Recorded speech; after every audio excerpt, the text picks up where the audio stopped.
The turmeric that is grown in Kandhamal, it has got its own geographical identity and it has got its own goodness in terms of the high oleoresin content in it, which is called curcumin, which has got medicinal value.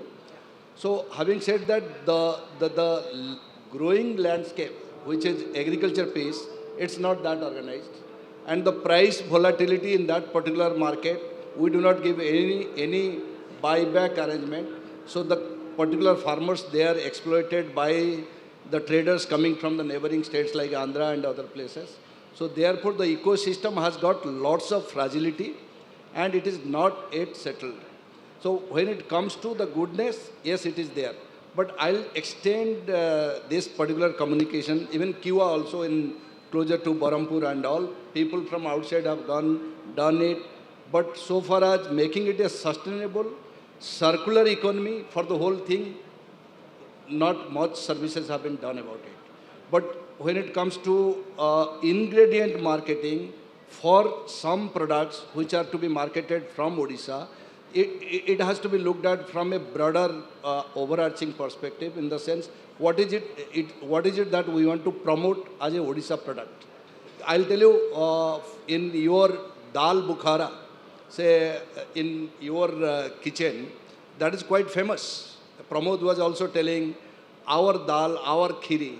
So, okay, we should not undermine what is already famous, but dalma for that matter, which is so balanced, which is so nutritious. So dalma is really divine, delicious, delightful.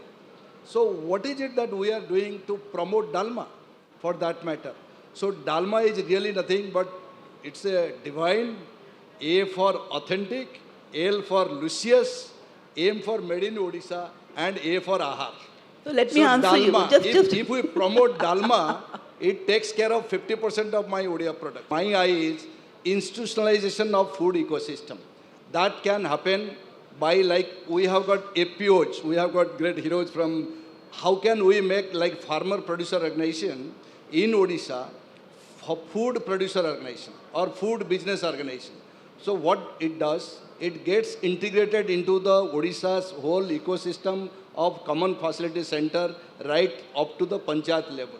So, and then identify, document what all food items that exist in that particular local system. That will identify macro food system, micro food system, and some specialty food system. Very well said. After having that done, then let's put a institution around it in terms of cooperatives.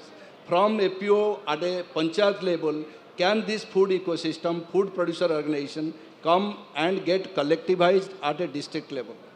So that is, and it has to have a policy intervention and investment, both from public investment and private investment. Like Madam is saying, she has already put in, Dalma is there. So public and private participation in terms of promoting and identifying what all food systems that exist in our ecosystem.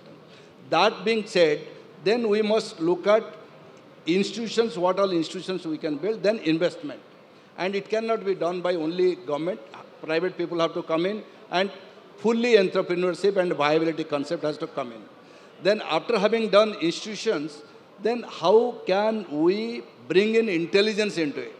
So 3I. Intelligence is not AI, but basically digital promotion of what is there available in my Odisha state. Can I promote dalma? Can I promote pakal bhat? Can I promote rasgulla? Can I promote Satya of Sambalpur? Can I make a Nuakhai, a big event, and build brand around it? So this has to be done like, Manisha ji, like Japan has promoted, like Japan has promoted Wasoko, the food cultural heritage, which is an intangible asset.